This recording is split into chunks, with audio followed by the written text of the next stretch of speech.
안녕하십니까? 인생의 복잡한 문제들을 말씀으로 단칼에 해결해주는 김종근 목사의 쾌도 남마입니다.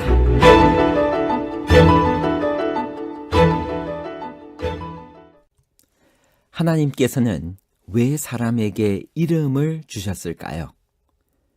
붉은색을 바라는 땅에서 태어난 아담의 피부색은 붉은색을 띠었을까요?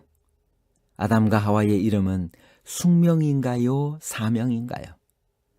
하와의 이름은 아담이 지었나요? 아니면 하나님이 지어주셨나요? 하나님은 왜 범죄한 아담과 하와에게 가죽옷을 지어 입혀주셨을까요? 하나님이 남자와 여자를 창조하셨을 때 남자만 아담이라고 부르셨나요? 아니면 남녀를 모두 아담이라고 부르셨나요? 남자와 남여에 관한 복잡한 문제를 하나님 말씀의 가르침으로 명쾌하게 해결해 드리겠습니다. 하나님께서 사람에게 이름을 주신 목적은 무엇일까요? 하나님께서 이름을 주신 목적은 이름의 주인을 타인과 구별하고 나아가서 그 주인의 존재를 가치 있고 의미 있게 나타내기 위해서 그렇게 하셨습니다. 성경 이름학이란 무엇일까요? 성경 인물들의 이름과 그들의 삶의 관계를 탐색하고 거기에 담긴 구속사적 의미와 및 영적 교훈을 찾는 연구를 성경 이름학이라고 일컫습니다. 이름은 숙명인가요? 사명인가요? 창세기 1장 27절. 하나님이 자기 형상 곧 하나님의 형상대로 사람을 창조하시되 남자와 여자를 창조하시고 아담이 그 아내를 하와라고 이름하였으니 그는 모든 산자의 어미가 됨이더라. 창세기 3장 20절. 하와는 숨쉬다, 살아있다라는 뜻의 동사 하와 또는 살다, 살아있다를 뜻하는 동계어 하야에서 파생된 단어입니다.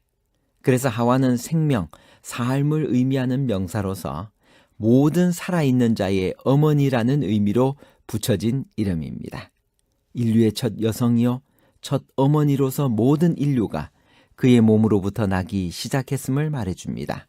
이 이름에는 생명을 잉태하고 낳아주는 사명이 하와에게 있음을 말해줍니다. 왜 아담은 아내의 이름을 하와라고 지었으며 하나님이 그들에게 가죽옷을 입히신 의미는 무엇일까요? 창세기 3장 20절 21절. 아담이 그의 아내의 이름을 하와라 불렀으니 그는 모든 산자의 어머니가 됨이더라. 여호와 하나님이 아담과 그의 아내를 위하여 가죽옷을 지어 입히시니라. 성경이 말하는 첫 인류, 첫 부부의 이름이 아담과 하와인 것을 모르는 사람은 없을 것입니다. 그런데 그들 두 사람의 이름을 누가 지어 주었냐고 물으면 10중 8구는 하나님이시라고 대답할 것입니다. 물론 아담이란 이름은 하나님이 지어 주셨습니다. 그런데 하와는 아닙니다. 그 이름은 아담이 지어 주었습니다. 그것도 창조 직후가 아니라 범죄 이후입니다. 여기서 하와란 이름을 언제 누가 지어 주었는지를 기억하는 것은 매우 중요합니다. 반복하지만 아담이 범죄 이후에 지어 주었습니다. 여기서 먼저 아담이란 이름의 명명 과정부터 우리가 한번 생각을 해보십시다. 흔히 알려진 아담은 첫 남자의 이름입니다. 대부분의 성경 역본에서 그 이름이 고유명사로 처음 언급된 곳은 창세기 2장 19절입니다. 그때는 여자의 창조 이전이기에 첫 남자를 가리킴이 분명합니다. 그러나 아담은 첫 남자뿐만 아니라 첫 남녀를 모두 가리킵니다. 히브리어로 아담이 처음 언급된 창세기 1장 27절은 하나님이 사람, 히브리어로 아담을 창조하시되 남자와 여자를 창조하시고 라고 하였습니다. 남녀가 모두 아담인 것입니다.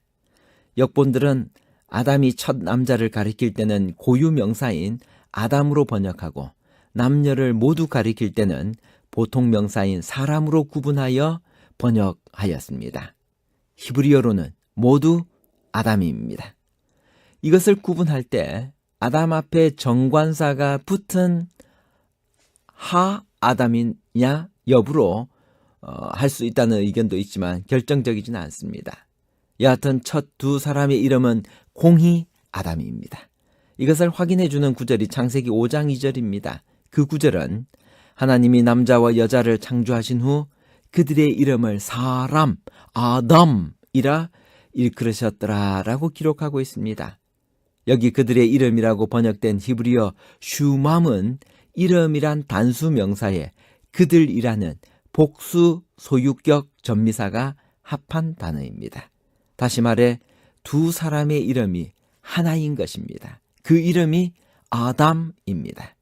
그러므로 하나님은 남자와 여자를 창조하신 후 남자만 아담이라고 부르신 것이 아니라 남녀를 모두 아담이라고 불렀습니다. 여자에게 하와란 새로운 이름이 주어진 것은 범죄 이후 아담에 의해서였습니다.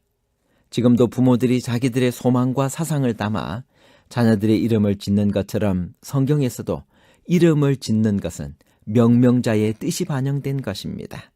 왜 아담은 그때 아내의 이름을 하와라고 지었을까요?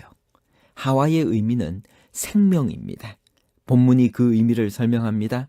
모든 산자의 어머니가 됨이더라. 여기 언급된 모든 산자의 어머니가 무슨 뜻일까요? 현대인의 성경과 공동번역은 인류의 어머니라고 하였습니다. 새번역 성경은 생명 있는 모든 것의 어머니, 우리말 성경은 살아있는 모든 사람들의 어머니라고 하였습니다. 이런 역본들의 의미대로라면 아담이 아내의 이름을 하와라고 명명해야 할 시점은 지금이 아니라 여자가 창조된 직후입니다. 창세기 2장 23절 끝이 가장 적당한 위치입니다. 아담이 이 순간 아내에게 새로운 이름인 하와를 준 것은 다른 맥락에서 이해하여야 합니다. 그것은 틀림없이 창세기 3장 15절에 언급된 여자의 후손과 관련이 있습니다. 아담은 하나님이 사람의 후손이나 남자의 후손이 아닌 여자의 후손을 약속하셨을 때 인류의 소망은 이 약속의 실현으로 시작된다는 사실을 깨달았을 것입니다. 다시 말해 자기와 상관없는 여자의 후손이 와야 하는 것입니다. 이어서 하나님은 그에게 내가 흙으로 돌아갈지니 얼굴에 땀을 흘려야 먹을 것을 먹으리니 내가 이것에서 취함을 입었습니다. 너는 흙이니 흙으로 돌아갈 것이라고 하셨습니다. 이 구절은 흙으로는 창세기 2장 7절의 흙으로의 역순입니다.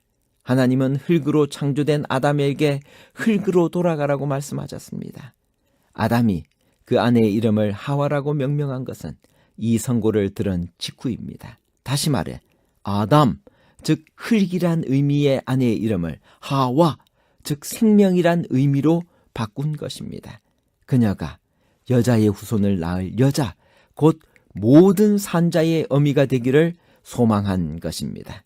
그러므로 아담이 그때 아내의 이름을 하와라고 명명한 것은 여자의 후손이란 약속에 대한 믿음을 표현한 것입니다. 창세기 3장 21절에 여호와 하나님이 아담과 그의 아내를 위하여 가죽옷을 지어 입히시니라고 말합니다. 이 옷이 마련되기 전까지 그들은 무화과 나무 잎을 엮은 치마를 입고 있었습니다. 가죽옷은 동물의 희생과 죽음이 있을 때만 만들어질 수 있는 옷입니다. 그러므로 이때 인류 최초로 동물이 인간을 위해 죽임을 당했습니다. 아마도 이 동물이 양이었을 것입니다. 요한복음 3장 18절은 예수를 창세전에 죽임을 당한 어린 양이라고 부릅니다. 우리가 구원받는 것이 어린 양 같은 그리스도의 보배로운 피로 말미암는 것입니다. 하나님이 첫 부부에게 가죽옷을 입히시는 이 장면은 20절에 나타난 첫 부부의 믿음에 대한 하나님의 반응으로 이해할 수 있습니다. 즉 그들은 아담이 아내의 이름을 하와라고 명명하므로 창세기 3장 15절에 여자의 후손에 대한 믿음을 표현한 것이고 하나님은 그런 그들을 위해 가죽옷을 지어 입히심으로 그 약속에 대한 보증을 주신 것입니다. 결론입니다. 첫 번째, 하와는 생명, 삶을 의미하는 명사로서 모든 살아있는 자의 어머니라는 의미로 아담이 붙여준 이름입니다. 이 이름에는 생명을 잉태하고 낳아주는 사명이 하와에게 있음을 말해줍니다. 두 번째, 하나님은 남자와 여자를 창조하신 후 남자만 아담이라고 부른 것이 아니라 남녀를 모두 아담이라고 불렀습니다. 세 번째, 하나님은 범죄한 아담과 하와를 위해 가죽옷을 지어 입혀주셨습니다. 이 가죽옷은 그들이 잃어버린 순결함과 죄의 삭신 사망과 그분 자신의 대속적인 죽음을 통해 세상의 죄를 없이 할 하나님의 약속된 어린 양을 항상 상기시켜 줄 것이었습니다. 사랑하는 여러분, 하나님께서는 여러분들과 저에게 오늘도 가죽옷을 입혀 주십니다. 예수님의 희생으로 말미암아 새롭게 태어난 하루, 이 하루를 예수님에 대한 사랑에 감사하며 그분을 바라보고 그분을 마음속에 모시고 그분과 함께 동행하며 우리의 품성이 변화되는 그러한 귀한 한날이 되기를 바라며 말씀을 마칩니다. 감사합니다.